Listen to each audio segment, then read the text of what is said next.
ശ്രീനഗർ എയർപോർട്ടും രാജസ്ഥാനിലെ ജയ്സാൽമീറിൽ സ്ഥിതി ചെയ്യുന്ന വ്യോമത്താവളവും ലക്ഷ്യം വെച്ച് പാകിസ്ഥാനിൽ നിന്നും ഇന്ന് ഈ നിമിഷം അനേകം ഡ്രോണുകളും മിസൈലുകളുമാണ് എത്തിച്ചേരുന്നത്.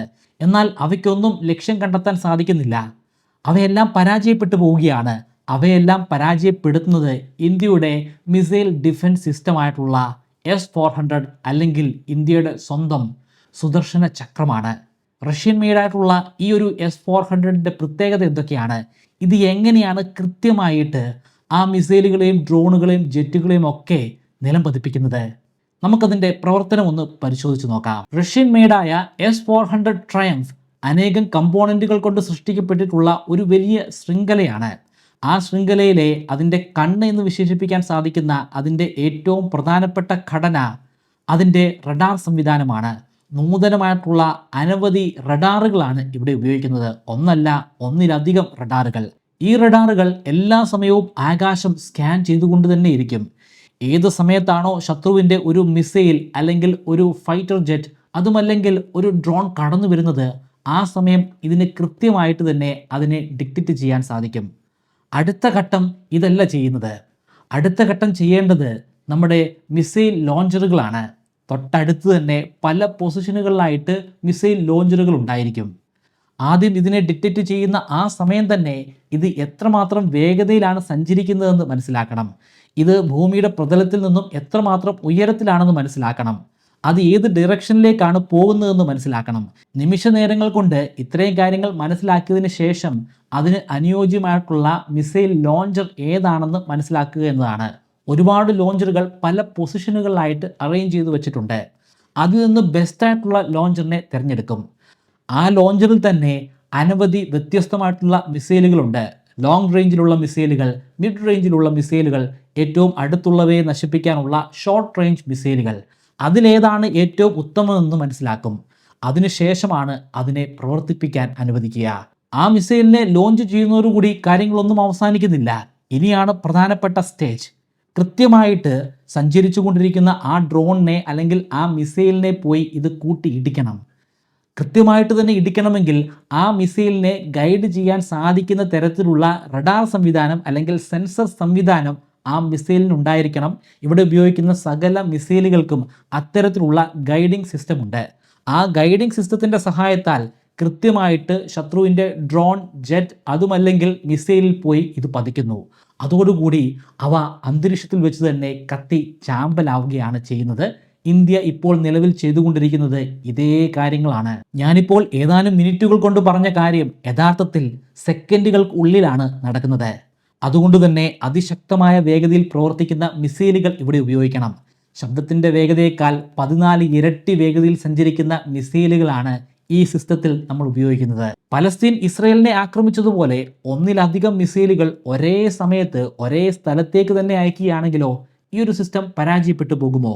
ഇല്ല, പരാജയപ്പെട്ടു പോകില്ല.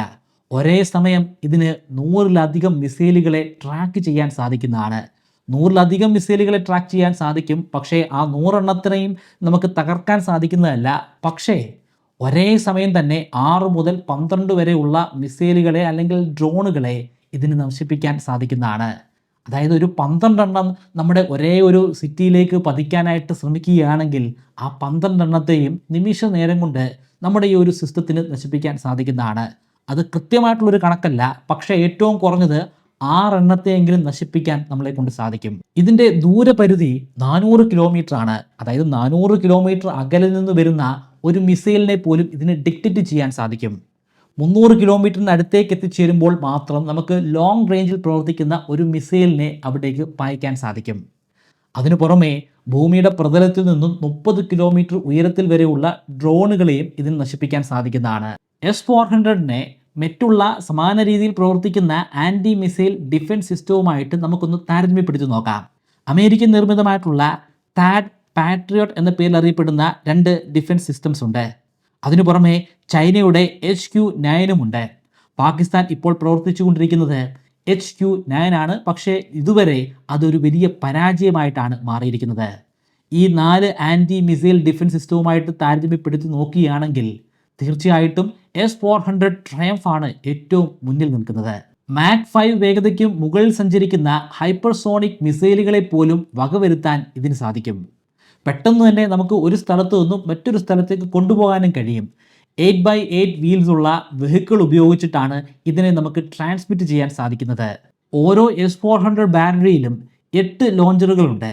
ഓരോ ലോഞ്ചറിലും 4 മിസൈലുകൾ വീതവുമുണ്ട്. Big bird, grave stone, chase board, command post എന്ന പേരുകളിൽ അറിയപ്പെടുന്ന 4 വ്യത്യസ്തമായിട്ടുള്ള റഡാറുകളാണ് ഇതിൽ അടങ്ങിയിരിക്കുന്നത്. ഇന്ത്യ വർഷങ്ങളായിട്ട് കയ്യിൽ വെച്ചുകൊണ്ടിരിക്കുന്ന ആയുധമൊന്നുമല്ല S-400. റഷ്യയുമായിട്ട് ഒരു കരാർ ഉണ്ടാക്കുന്നത് 2018 ഒക്ടോബർ മാസത്തിൽ മാത്രമായിരുന്നു. അന്ന് 543 കോടി അമേരിക്കൻ ഡോളേഴ്സിനാണ് കരാറിൽ ഒപ്പിട്ടത്. അതിൽ ഒരു വെള്ളി നാണയം പോലും ഇന്ത്യക്ക് നഷ്ടമായില്ലെന്ന് ഇപ്പോൾ ഈ നിമിഷം നമുക്ക് തറപ്പിച്ച് പറയാൻ സാധിക്കും. കാരണം പാകിസ്ഥാനിൽ നിന്ന് വന്നിരുന്ന ആ മിസൈലുകളും ഡ്രോണുകളുമൊക്കെ കൃത്യമായിട്ട് ഇവിടെ വന്ന് പതിച്ചിരുന്നെങ്കിൽ എന്ത് വലിയ നഷ്ടമായിരിക്കും ഇന്ത്യക്ക് നേരിടേണ്ടി വരിക. അതിൻ്റെ മുൻപിൽ ഈ 543 കോടി ഡോളർ ഒന്നുമല്ല. അതോടുകൂടി ഇതിൻ്റെ പണി അവസാനിക്കുന്നുമില്ല. ഇനിയും തുടർച്ചയായിട്ട് അതിന് അനേകം മിസൈലുകളെ വകവരുത്താൻ സാധിക്കുന്നതാണ്. നിലവിൽ ഇന്ത്യക്ക് S-400ൻ്റെ 3 റെജിമെൻറ്റുകളുണ്ട്. ഒന്ന് സ്ഥിതി ചെയ്യുന്നത് പാകിസ്ഥാൻ ബോർഡറിലല്ല, അത് സിക്കിമിലാണ്. മറ്റൊന്ന് കാശ്മീരിലുണ്ട്. മൂന്നാമത്തേത് രാജസ്ഥാനിലാണ് സ്ഥിതി ചെയ്യുന്നത്. സിക്കിമിൽ ഇപ്പോൾ ഡിപ്ലോയ് ചെയ്തിരിക്കുന്ന S-400 വളരെ വേഗത്തിൽ തന്നെ പാകിസ്ഥാൻ അതിർത്തിയിലേക്ക് കൊണ്ടുവരാൻ സാധിക്കുമെന്ന് നമുക്ക് പ്രതീക്ഷിക്കാം. ഇതിനു പുറമെ 2 റെജിമെന്റ് കൂടി റഷ്യയിൽ നിന്നും ഇന്ത്യയിലേക്ക് ഇനി വരാനുണ്ട്. അതിൻ്റെയും കൂടി അടിസ്ഥാനത്തിലാണ് 2018 കരാറിൽ ഒപ്പിട്ടത്. അത് 2025 അവസാനമോ അല്ലെങ്കിൽ 2026 തുടക്കത്തിലോ ആയിരിക്കുമെന്നാണ് നിലവിൽ എനിക്ക് മനസ്സിലാക്കാൻ സാധിക്കുന്നത്. പക്ഷേ നിലവിലുള്ള സാഹചര്യത്തിൽ വളരെ പെട്ടെന്ന് തന്നെ അത് റഷ്യയിൽ നിന്നും ഇന്ത്യയിലേക്ക് എത്തിക്കാനുള്ള സാധ്യത നമുക്ക് തള്ളിക്കളയാൻ സാധിക്കുകയില്ല. വളരെ തീവ്രമായിട്ടുള്ള ഒരു അന്തരീക്ഷത്തിലൂടെയാണ് ഇപ്പോൾ ഇന്ത്യ കടന്നുപോയിക്കൊണ്ടിരിക്കുന്നത്. നിങ്ങൾ ഏതെങ്കിലും എക്സാമിന് വേണ്ടി പ്രിപ്പയർ ചെയ്യുന്ന ഒരു വ്യക്തിയാണോ? നിങ്ങൾക്ക് ഒരു പുസ്തകത്തിൽ അടങ്ങിയിരിക്കുന്ന സകല കോണ്ടന്റും മനഃപ്പാഠമാക്കണം. അതിന് ഒരു 25 മെമ്മറി ട്രിക്കുകളുണ്ട്. ഈ ട്രിക്കുകൾ ഉപയോഗിച്ച് വളരെ ഈസി ആയിട്ട് എത്ര കോംപ്ലിക്കേറ്റഡ് ആയിട്ടുള്ള പഠന വിഷയങ്ങളെയും നിങ്ങൾക്ക് പഠിക്കുകയും ആവശ്യമനുസരിച്ച് നിങ്ങളുടെ മെമ്മറിയിൽ നിന്ന് റീകോൾ ചെയ്യുകയും ചെയ്യാൻ സാധിക്കുന്നതാണ്. ഈ 25 മെമ്മറി ട്രിക്കുകൾ ഒരു കോഴ്സായി ബ്രൈറ്റ് കേരളയുടെ വെബ്സൈറ്റിലും ആൻഡ്രോയിഡ് ഫോണിലും ഇപ്പോൾ ലഭ്യമാണ്. 3000 രൂപയാണ് കോഴ്സിൻ്റെ ഫീ. എന്നാൽ ഇപ്പോൾ രജിസ്റ്റർ ചെയ്യുകയാണെങ്കിൽ നിങ്ങൾക്ക് 20% ഡിസ്കൗണ്ട് ലഭിക്കുന്നതാണ്. അതിനുവേണ്ടി സ്ക്രീനിൽ കാണുന്നത് പോലെ MBK20 എന്ന പ്രോമോ കോഡ് ഉപയോഗിക്കുക. ഡിസ്ക്രിപ്ഷനിലും ഫസ്റ്റ് കമൻറ്റിലും ഞാൻ ലിങ്ക് കൊടുക്കാം. താല്പര്യമുള്ളവർ ഇപ്പോൾ തന്നെ ചെക്കൗട്ട് ചെയ്യുക. ഇതുമായി ബന്ധപ്പെട്ട് എന്തെങ്കിലും സംശയമുണ്ടെങ്കിൽ ഇൻസ്റ്റാഗ്രാമിലൂടെയോ ഫേസ്ബുക്കിലൂടെയോ അല്ലെങ്കിൽ മെയിൽ ID ഉപയോഗിച്ചിട്ടോ എന്നോട് സംവദിക്കാവുന്നതാണ്.